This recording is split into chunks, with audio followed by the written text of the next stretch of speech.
This portion of Inside Durango News is brought to you by the Payroll Department, providing La Plata County businesses with personal, professional, and accurate payroll services since 1993. The Oxbow Park and Preserve will remain closed to the public from December to June to continue a study of birds and wildlife in the area. Earlier this year, the Natural Lands Preservation and Parks and Recreation Advisory Board recommended that the city conduct an inventory of species that inhabit the Oxbow Park and Reserve. The inventory will provide baseline data for future management decisions. The City of Durango and the Colorado Division of Parks and Wildlife funded a $5,000 study to conduct the survey this past summer. What the study found surprised no one. The Oxbow Park and Preserve is a rich bird and big game habitat. Volunteers with the Durango Bird Club, the Fort Lewis College Biology Department, and local biologists captured, identified, and banded more than 300 birds representing 43 different species. The study also recommended that the preserve be closed to the public for another winter to gather more information. And so this was the first of 5 years that we will be doing the MAPS program at Oxbow Preserve.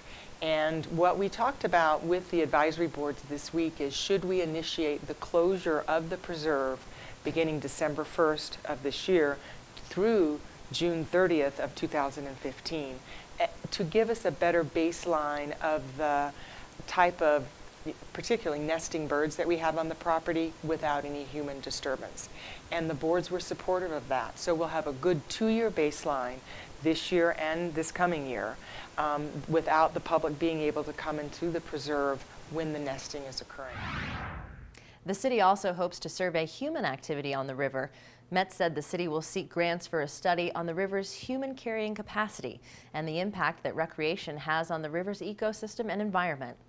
Costs for the study could range from $40,000 to $50,000. We think that it is valuable, and there are certainly members of our community that would find that to be beneficial to help the city with, again, more data to make good management decisions on how we're being good stewards of the river. While the city studies the wildlife at Oxbow Park, it also hopes to temper human wildlife on the river this summer. Met said the city currently is seeking volunteers for a new River Ambassadors program. Ambassadors will be on the water to educate river users about issues like trespassing, illegal alcohol consumption, and general river ethics. If you'd like to volunteer, contact the Parks and Recreation Department.